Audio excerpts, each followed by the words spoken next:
your engines!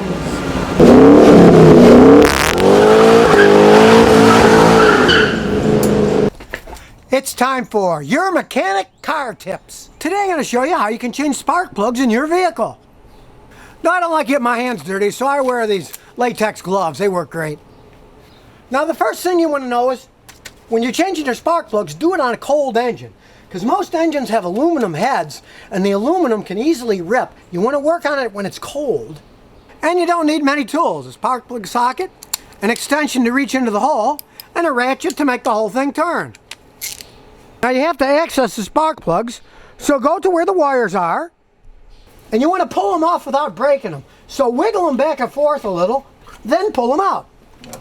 Then get your socket and extension, stick it in the hole, and just unscrew it. And here goes number one.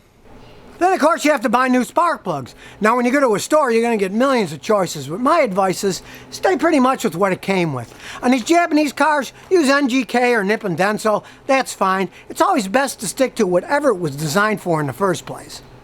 Now in the olden days it was a good idea to put a little anti-seize lubrication on the plugs, but modern plugs are all coated. You don't need to do anything except stick them in the hole and tighten them up. Just put them back in the hole, get them hand tightened, then put your ratchet on and get it so that they're snug and turn them a little bit tighter. And then you snap the wires back into their little holder parts here.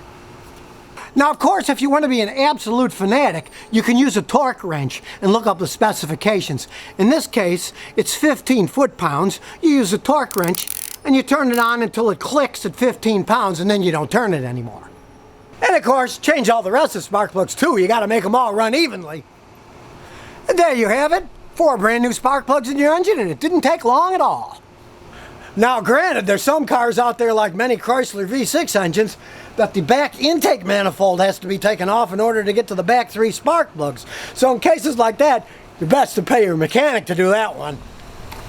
And if you need a mechanic, check out yourmechanic.com. Because you're only a click away from having them come fix your car at your home or office.